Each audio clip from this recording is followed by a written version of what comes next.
여기 있는 몇몇 청년들과 예전에 함께 북스터디를 했던 책이 있습니다. 스캇 솔즈의 목사님의 책, 선에 갇힌 인간, 선 밖의 예수. 이 책인데요. 아마 기억나시는 분도 있을 텐데, 거기서 저자는 이렇게 이야기합니다.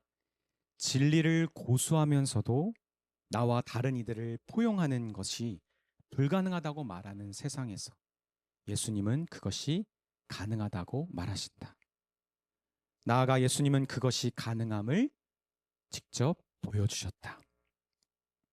성경에 기록된 가장 긴 예수님의 기도, 대제사장적 기도라고 불리는 요한복음 17장의 기도는 예수님이 잡히시기 전 겟세마네 동산에서 기도하신 내용입니다. 예수님은 그의 나라의 교회를 세워갈 제자들을 위하여, 그리고 제자들을 통해 믿게 될 사람들인 우리를 위해 이렇게 기도하셨죠. 나는 세상에 더 있지 아니하오나 그들은 세상에 있사옵고 나는 아버지께로 가옵나니 거룩하신 아버지여 내게 주신 아버지의 이름으로 그들을 보존하사 우리와 같이 그들도 하나가 되게 하옵소서.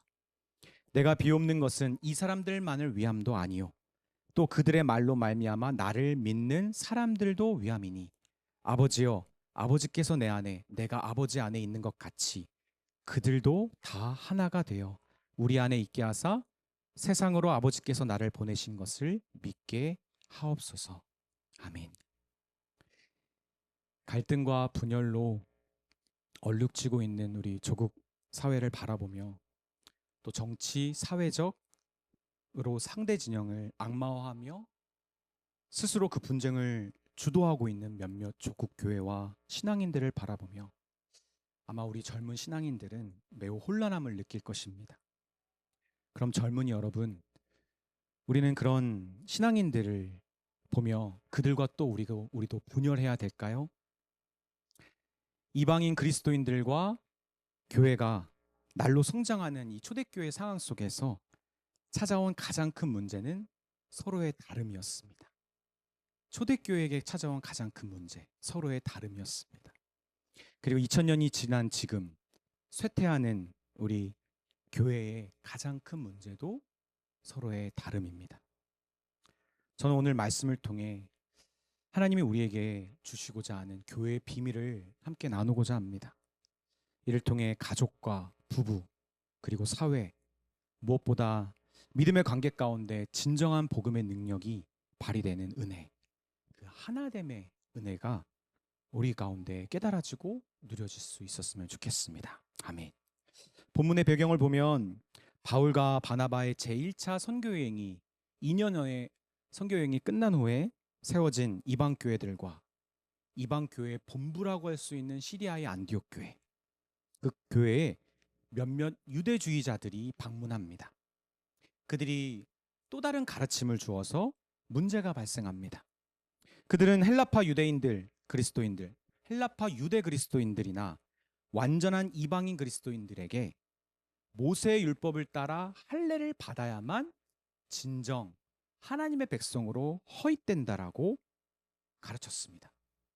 완전한 하나님의 백성이 되는 것은 유대인처럼 할례를 받아야 된다. 이는 이방 교회들 안에 혼란과 파장을 일으켰고 심지어 몇몇 유대인들 그리스도인들조차 혼동을 하기 시작했습니다. 이에 누가는 시리아 안디옥 교회에서 다툼과 변론이 일어났다고 우리 성경에 증언하고 있습니다. 우리 15장 2절의 말씀입니다. 우리 한번 같이 읽겠습니다. 바울 및 바나바와 그들 사이에 적지 아니한 다툼과 변론이 일어난지라 형제들이 이 문제에 대하여 바울과 바나바 및 그 중에 몇 사람을 예루살렘에 있는 사도와 장로들에게 보내기로 작정하니라. 안디옥 교회는 이 문제가 심상치 않음을 알고 이를 해결을 위해서 바울과 바나바 그리고 이방인 선교에 참여한 적이 있었던 유대인 증인들을 함께 예루살렘 교회로 보냅니다. 그리고 장로들과 사도들에게 이 문제에 대하여 해결할 수 있도록 예루살렘 공회의를 갖게 합니다. 저는 오늘 말씀을 통해 먼저 우리가 바라봐야 될 것은 이 교회 안에서 믿는 사람들 안에서의 한몸됨, 하나됨의 오해를 바로잡는 거라고 생각합니다. 여러분, 한몸됨을 이루는 것은 서로 지닌, 서로가 갖고 있는 서로의 벽, 그 다른 벽을 허무는 것이 아닙니다. 그것이 아니라 우리는 받은 같은 복음으로 한 몸이 되는 것입니다. 즉 차별은 없는데 교회는 분명히 구별이 있습니다. 차별은 없지만 구별이 있는 것이 바로 한 몸 교회입니다. 사도행전 15장 6절 그리고 7절 초반부에 보면 사도와 장로들이 이 일을 의논하러 모여 많은 변론이 있은 후에 베드로가 일어나 말하되, 우리가 앞서서 사도행전의 내용을 쭉 봤을 때 교회의 모든 일의 결정권이 사도들에게 있지 않았죠. 실행권도 사도들에게 있지 않았습니다. 오히려 회중들이 이 일을 결정했죠. 헬라파 유대 그리스도인들의 과부들이 차별을 받을 때나 이 문제의 해결을 사도들이 건의했지만 사도들은 예루살렘 교회 회중이 7 이 헬라파 유대인 사역자들을 회중이 세웠습니다. 뽑았습니다. 안디옥 교회의 회심 역사의 소식을 듣고 예루살렘 교회가 바나바를 파송했잖아요. 그렇죠? 교회가 안디옥 교회로 바나바를 파송했습니다. 13장에 바울과 바나바를 그 선교팀을 성령을 통해 파송한 것도 사실은 교회 회중이었습니다. 안디옥 교회였죠. 그러나 여러분, 교회와 하나님 나라 사역에는 여러분 분명히 구별이 있습니다. 교회 안에 모든 성도가 같지만 다름이 있습니다. 신학적, 신앙 실천적 문제에 있어서 사도들과 교회의 장로들, 즉 목사들이죠. 목사들이 주도해야 했고 그들의 토의가 매우 중요했습니다. 그리고 이후에 이어지는 이 베드로와 야고보의 주된 결정적인 내용을 보면, 발언을 보면 이 문제에 있어서 사도들과 장로들, 예루살렘 교회 여러 교회들 중에서의 목회자들이죠. 그들이 주체적으로 움직인 것을 보게 됩니다. 역할의 구별이 있었던 것이죠. 성경적 원래의 의미를 자세히 보면 교회에는 장로, 즉 목사와 집사 두 직분만 있기 때문에 어쩌면 교회를 이루는 성도들은 모두 세 부류를 구분할 수 있을 거예요. 신자가 이루는 회중, 성도들입니다. 그리고 목사, 그리고 목사의 인도를 따라 회중을 인도할 때 뒤에서 받쳐주고 시중 드는 자, 집사입니다. 그러나 최근 이 교회의 직분자들이 맡은 그 역할과 책임을 다하지 않기 때문에 점점점 우리는 모든 성도들이 다 만인 제사장이다라는 그런 신학적인 의견을 오해하여, 오용하여 교회 안에 모든 사람이 동일해야 되고 서로를 나누는 벽은 모두 허물어져야 된다고 주장하는 일들이 있죠. 앞서 소개한 이 책의 저자 스캇 솔즈 목사님의 스승 틴켈러 목사님은 이렇게 말했습니다. 관용은 신념을 갖지 않는 것이 아니라 관용은 신념을 갖되 자신과 다른 신념을 가진 사람들을 대하는 방식에 관한 것이다. 사랑하는 여러분, 여러분은 그동안 한몸됨에 대해서, 하나됨에 대하여 어떻게 생각해 오셨습니까? 서로 다른 것이 일치되는 것이 한몸됨, 하나됨은 아닐까 생각하지 않았습니까? 회의 후에 먼저 발언한 베드로를 말을 보면 이방인과 유대인이 모두 하나님 앞에 동일하기 때문에 서로 같아야 된다라고 주장하지 않습니다. 사도행전 15장 7절 보면 너희도 알거니와 하나님이 이방인들로 내 입에서 복음의 말씀을 들어 믿게 하시려고 오래전부터 너희 가운데 나를 택하시고 또 마음을 하시는 하나님이 우리에게와 같이 그들에게도 성령을 주어 증언하시고 믿음으로 그들의 마음을 깨끗이 하사 그들이나 우리나 차별하지 아니하셨느니라. 사도들과 목사들, 장로들이 토의한 결과 그들이 믿는 복음은, 그들이 믿는 복음적 하나됨은 이방인들을 모두 유대인이 되게 하는 것이 아니고 유대인들을 모두 이방인처럼 만드는 것도 아니라는 겁니다. 그것은 한몸됨과는 상관이 없다는 것입니다. 오히려 사도들과 목사들은 이방인들은 하나님이 우리와 같이 택하셔서 같은 성령을 주셨고 다른 무엇도 아닌 오직 믿음으로 그들을 우리처럼 믿음으로 구원해 주셨다라고 주장하는 거죠. 사도행전 15장 10절 우리 한번 같이 읽겠습니다. 시작. 그런데 지금 너희가 어찌하여 하나님을 시험하여 우리 조상과 우리도 능히 매지 못하던 멍에를 제자들의 목에 두려느냐. 즉 우리가 무엇을 똑같이 행하는지가 중요한 것이 아니라 무엇을 똑같이 받았는지가 중요하다라고 말하는 것이죠. 11절에 그러나 우리는 그들이 우리와 동일하게 주 예수의 은혜로 구원받은 줄 믿노라 하니라. 우리 주 안에 사랑하는 여러분, 예수님의 가족으로 교회로 한몸됨은 같은 사람이 되는 것을 의미하는 것이 아닙니다. 우리 안에 서로 다른 차이들과 상대적인 벽들이 무너지는 것도 아닙니다. 같은 구주 예수의 은혜의 복음의 수혜자로 모이는 것이죠. 이것이 한몸됨의 바른 시작입니다. 우리는 이것을 잊지 말아야 되죠. 우리는 자꾸 누가 내 사랑을 받을 만한 이웃인지를 찾습니다. 저 사람은 나와 다르기에 내 이웃이 되지 못할 거라고 판단도 합니다. 그러나 예수님은 말씀하셨어요. 우리는 오직 저 사람이 나에게 합당한 이웃인지를 판단하지 않고 내가 저 사람의 진정 이웃이 되고 있는지를 생각하라고 하십니다. 믿음의 공동체 안에서 서로에게 스스로 좋은 이웃이 되려고 힘쓸 때, 서로가 나는 저 사람에게 좋은 이웃이 되주지 못하는 것 같아서 부끄럽고 미안해할 때 우리는 그때 한 몸을 이루는 것입니다.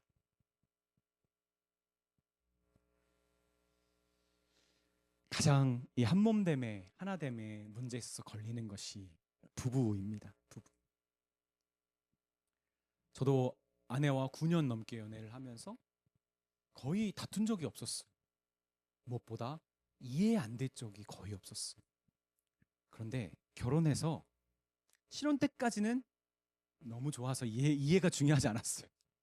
그런데 아이를 낳기 시작하면서 아이를 양육하는 방식에 있어서 내가 힘들고 마음의 여유가 없으니까 아내가 하는 양육 방식이 다 마음에 들지 않는 거예요. 결과도 별로 안 좋은 것 같아서 그것을 지적하고 판단하고 싶어 하는 겁니다. 하루 종일 아이를 돌본 아내의 양육에 대하여 감히. 근데 여러분 어느 날 아이와 함께 골아떨어지고 있는, 그래서 죄송합니다, 입을 벌리면서 이렇게 자고 있는 아내를 보면서 정말 이 하나님이 주신 아이를 키우기 위해 애쓰고 있다는 것이 느껴질 때 나도 이 아이를 정말 잘 키우고 싶고 아내도 정말 이 아이를 잘 키우려고 애쓰고 있다는 것이 느껴졌을 때 그녀의 다른 양육 방식, 나와는 다른 생각들 전혀 중요하지 않더라고요. 우리는 지금 우리에게 맡겨주신 이 자녀를 어떻게든 잘 키우고자 우리는 같은 마음을 받았기 때문에. 사실 부모가 된다는 것은 그냥 강제로 주어진 거죠. 사랑하는 여러분, 하나됨은, 한몸됨은 같아지는 것이 아닙니다. 하나님이 같은 것을 주셨을 때 이미 이루어진 것입니다. 우리 안에 자꾸 서로 다름을 보지 않고 우리에게 하나님이 같이 주신 것들, 그런 성령과 그 믿음, 그것에 주목합시다. 우리가 그것에 자꾸만 신경 쓰고 그것으로 그 사람과 관계할 때 하나님이 우리에게 원하시는 복음적, 성경적 한몸됨이 이루어질 줄 믿습니다. 아멘. 또한 두 번째로 진정한 한몸됨의 그 진정한 의미는 사실 하나님이 한 복음으로 이미 하나 되게 하신 것을 사랑으로 지키는 것이라는. 여러분 이것은 너무 중요합니다. 이미 하나 되게 하신 것을, 한몸 되게 하신 것을 우리가 하나 되게 더 하는 것이 아니라 지키는 겁니다. 어떻게? 사랑으로. 이방인들은 모두 유대인들과 같은 복음 받았다고 베드로가 설파했습니다. 그것은 매우 강력한 힘을 발휘했어요. 이에 바나바와 바울은 진정 이방인 사역들을 했을 때, 선교 여행을 갔을 때 이방인들에게도 우리에게 일어났던 표적과 기사가 동일하게 일어났다라고 간증해 줍니다. 하나님이 동일한 일을 우리에게 허락하셨다. 그들에게 허락하셨다. 생생하게 간증해 줍니다. 우리 15장 12절의 말씀을 우리 함께 같이 읽겠습니다. 온 무리가 가만히 있어 바나바와 바울이 하나님께서 자기들로 말미암아 이방인 중에서 행하신 표적과 기사에 관하여 말하는 것을 듣더니, 특히 예루살렘 교회에 있었던 유대주의자들, 이방인 교회들과 시리아 안디옥 교회에 방문해서 자꾸 할례를 받아야 된다라고 이방인들에게 요구했던 사람들, 이방인들을 향한 그들의 어리석은 그런 생각을 막 그들이 깨달았을 겁니다. 아, 이거 아니구나. 우리와 같구나. 다르지 않구나 저들이. 10절에 그런데 지금 너희가 어찌하여 하나님을 시험하여 우리 조상과 우리도 능히 매지 못하던 멍에를 예수님의 제자들에게 목에 두려느냐. 즉 모세의 율법을 지키기 버거웠던 유대인들의 행함, 그 행함의 한계를 아는 유대인들이 그걸 알면서도 이방인들에게 그 행함을 요구했던 것을 베드로가 잘못됐다고 지적했고, 그것이 다 와닿았던 것이죠. 왜 그렇죠? 진정한 하나됨은 다른 사람에게 나를 맞추라고 요구하는 것이 아니기 때문이죠. 나조차도 다 맞출 수 없는 그 불가능한 일을 다른 사람에게 하라고 명하는 것이 아닙니다. 야고보는 베드로에 이어서 또 바나바와 바울의 간증에 이어서 이 유대주의자들에게 이 베드로의 말에 힘을 싣습니다. 13절 14절을 보면 말을 마침에 야고보가 대답하여, 야고보가 초대교회의 수장이었을 겁니다. 이르되 형제들아 내 말을 들으라. 하나님이 처음으로 이방인 중에서 자기 이름을 위할 백성을 취하시려고 그들을 돌보신 것을 시므온이 말하였으니, 베드로가 말하였으니, 그는 이방인들에게 일어난 일들이 하나님이 직접 자기 이름을 위한 백성으로 취하시려고 돌보신 거라고 분명하게 못 박습니다. 그리고 그는 아모스 선지자의 이 말을 인용해서 다윗의 무너진 장막을 회복하시는 하나님의 일은 심판을 받고 남은 자들인 유대인들과 주님께 돌아올 이방인들이 다 주께로 오게 하는 하나님의 뜻이었음을 말해줍니다. 그러니까 이방인들의 회심은 뭐죠? 유대인처럼 하나님의 기록된 말씀의 성취였던 거죠. 어쩌다가 이 유대인들이 안 믿으니까 그냥 옵션으로 한 게 아닙니다. 이방인들의 구원 역시 하나님이 약속하신 말씀의 성취였어. 그래서 그는 이렇게 말합니다. 15절에 선지자들의 말씀이 이와 일치하도다. 기록된 바 이후에 내가 돌아와서 다윗의 무너진 장막을 다시 지으며 또 그 허물어진 것을 다시 지으려 일으키리니, 이는 그 남은 사람들과 내 이름으로 일컬음을 받은 모든 이방인들로 주를 찾게 하려 함이라 하셨으니, 즉 예로부터 이것을 알게 하시는 주의 말씀이라 함과 같으니라. 베드로와 야고보는, 그리고 예루살렘 교회의 모든 목사들은 이미 그들과 이방인들과 유대인들이 한 몸이 되었다고 확증해 주고 있습니다. 사도 바울이 바로 얼마 전까지 선교 여행을 다녀오면서 특히 갈라디아 지역, 남부 지역에 이방인 교회들을 막 세웠잖아요. 근데 특히 이 갈라디아 지방의 교회들에게 유대주의자들이 이 할례를 받아야 한다고 말했던 것이 아주 영향력이 있었어요. 그 사도 바울이 갈라디아서를 썼잖아요. 교회가 이렇게 금방 유대주의자들의 설득에 넘어간 것을 보며 그는 이렇게 권면합니다. 너희는 예수께서 주신 자유를 율법에 빼앗기지 말라. 갈라디아서 5장 1절 6절까지 보면 그리스도께서 우리를 자유롭게 하시려고 자유를 주셨으니 그러므로 굳건히 서서 다시는 종의 멍에를 매지 말라. 보라, 나 바울은 너희에게 말하노니 너희가 만일 할례를 받으면 그리스도께서 너희에게 아무 유익이 없으리라. 내가 할례를 받는 각 사람에게 다시 증언하노니 그는 율법 전체를 행할 의무를 가진 자라. 율법 안에서 의롭다함을 얻으려 하는 너희는 그리스도에게서 끊어지고 은혜에서 떨어진 자로다. 같이 읽겠습니다. 5절 6절입니다. 우리가 성령으로 믿음을 따라 의의 소망을 기다리노니 그리스도 예수 안에는 할례나 무할례나 효력이 없으되 사랑으로서 역사하는 믿음뿐이니라. 아멘. 할례나 무할례나 받아도 안 받아도 그 중요한 게 아니라 이미 한 몸 된 우리에게 중요한 것은 사랑으로 역사하는 믿음뿐이야. 사랑으로 행하는 것, 사랑이 동기가 되고 목적이 되어서 행하는 것. 더 이상 심판의 두려움으로 행하는 사랑이 아니라 이미 은혜로 얻은 구원에 감사와 사랑의 마음으로 하나님께 그것을 표현하는 그런 사랑의 동기가 된 행위입니다. 사도행전 15장 19절에 그러므로 내 의견에는 이방인 중에서 하나님께로 돌아오는 자들을 괴롭게 하지 말고 이방인들에게 그런 거 요구하지 말고 요구할 것 없어 우리는.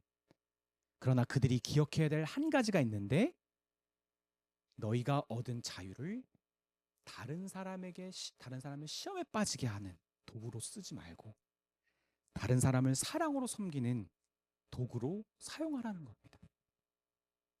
그게 20절, 21절의 내용입니다.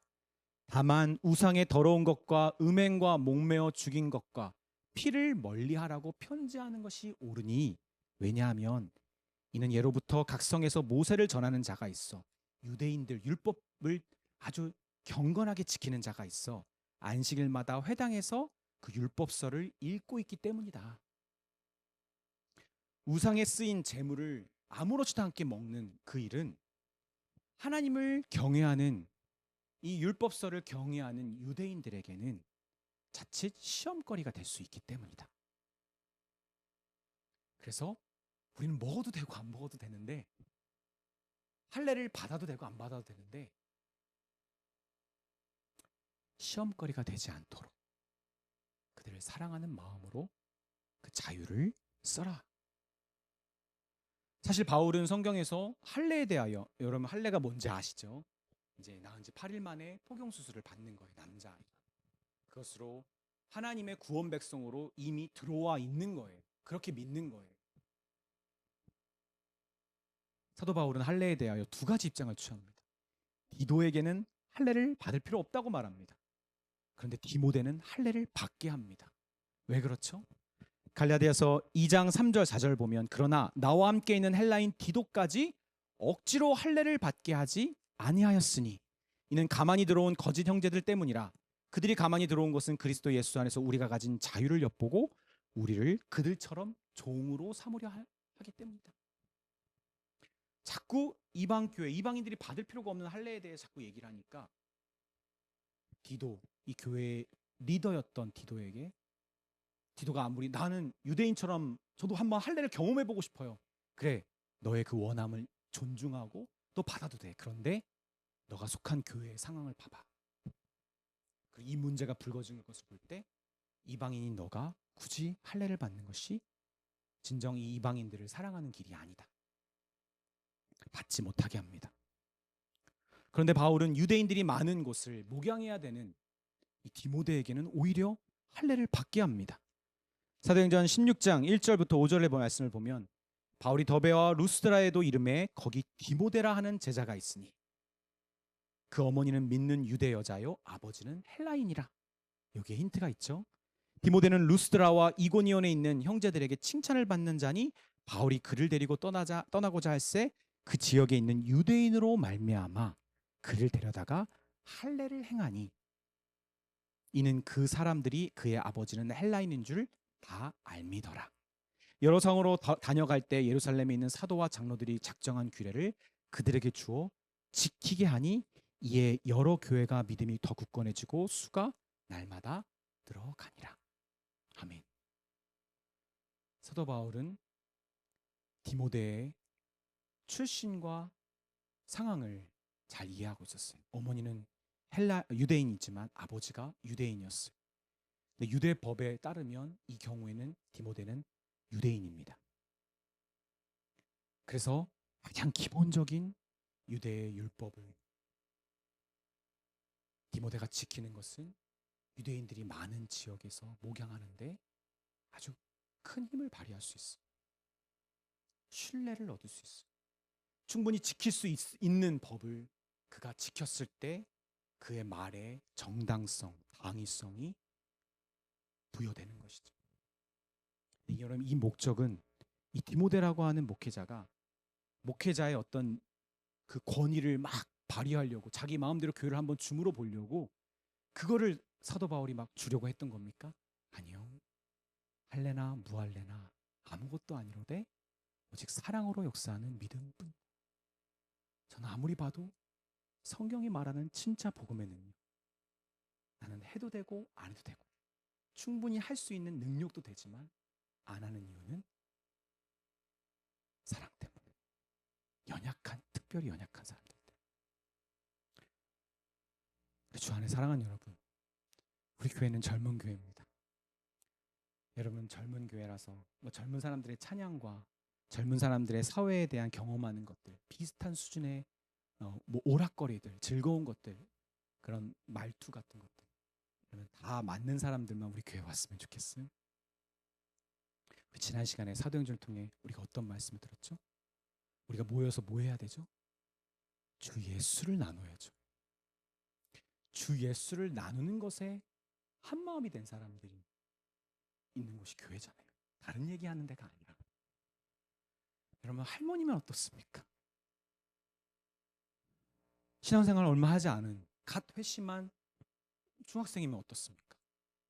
예수를 나누는데 예수가 나에게 깨닫게 해주신 것, 사회에서 떼돌아는 예수의 사람들을 만난 거, 내가 지난밤 예수 꿈을 꾼 거, 예수님이 나에게 감동시키셔서 행했던 것들을 나누는데 우리에게 같이 나눌 게 분명하게 있는데 좀 다르면 어떻습니까? 저희 교회가 앞으로 어떻게 자라나갈지, 어떤 모양으로 자라나갈지 하나님께 달려있다고 믿습니다. 그러나 여러분, 여러분에게도 달려있어요. 우리에게도 달려있어요. 우리가 하나님이 우리에게 주신 이 복음의 통일성을 붙잡고 이 흔들리지 않는 견고한 복음의 같음을 가지고 다양한 사람들을 맞이할 준비가 되었을 때 하나님은 주실 겁니다. 저희 교회가 그런 교회가 되었으면 좋겠어요. 우리 사랑하는 집사님, 할머니, 권사님들, 장로님들은 다 그러신 건 아니지만 자기가 앉는 자리, 위치 너무 중요하게 생각하세요. 누가 여기 앉으면 그 다음부터 막 예배가 안 돼요. 여러분, 젊은이들이 보기에는 하나도 이해가 안 될 거예요. 그 뭐가 중요하지? 우리 교회 안에 그 위치를 중요하게 생각하시는 분과 예배의 자리, 위치가 전혀 상관없는 사람이 함께 했으면 좋겠어요. 그럼 여기서 배운 이 하나됨의 능력을 사회에서도 발휘하십시오. 우린 분명 다릅니다. 우린 예수님을 믿지 않은 자들과의 분명한 벽이 있습니다. 선이 있습니다. 그러나 이 선 안에 들어온 사람인 우리가 선 밖에 있는 사람들을 향하여 너희들은 우리와 달라라고 말하는 것은 이 진리라는 이 선 안에 들어온 사람들의 진정한 능력이 아닙니다. 예수님은 선 안에 있는 사람이나 선 밖에 있는 사람이나 동일하게 사랑하시고 동일하게 기다리시고, 우리는 그 예수님을 따라 어떻게 해야 되죠? 진리는 분명하게 있지만 진리를 가진 자로서 그들을 바라볼 수 있습니다. 진리를 가진 자다운 그런 다름을 우리가 보여줄 수 있습니다. 선 안에 사람들을 데려오는 것은 너희는 우리와 달라가 아니라 다름은 있지만 그러나 그럼에도 불구하고 나는 너희가 안으로 들어오기를 원한다. 이게 예수님이 원합니다. 예수님의 마음이다. 이렇게 말할 수 있는 자들이라고 생각합니다. 주 안에 사랑하는 여러분, 우리의 한몸됨은 불가능한 것이 아닙니다. 우리가 원하는 한몸됨이 안 되는 거예요. 우리가 원하는 우리식대로의 한몸됨은 되지 않습니다. 하나님 원하시는 한몸됨은 이미 우리에게 있고 우리는 이것을 지키는 것입니다. 서로 다름이 있는 모든 벽을 허무는 것, 그런 한몸됨이 아니라 이미 같은 성령과 구원을 받은 같은 몸 지체임을 우리가 알아야 합니다. 그리고 사랑으로 하나님 우리에게 주신 이 한몸됨을 지킵시다. 사랑의 목적으로 행합시다. 우리 안에서, 예수 안에 같지만 우리 안에서 다름이 있는 사람들을 우리가 서로 사랑해 갈 때 우리는 심지어 예수조차도 믿지 않은 사람들을 사랑할 능력과 힘과 그리고 연습이 되어 있을 것입니다. 이렇게 주님이 원하시는, 또 주님이 우리에게 주신 한몸됨을 이루어가는 교회 되기를 주님 이름으로 빕니다. 아멘.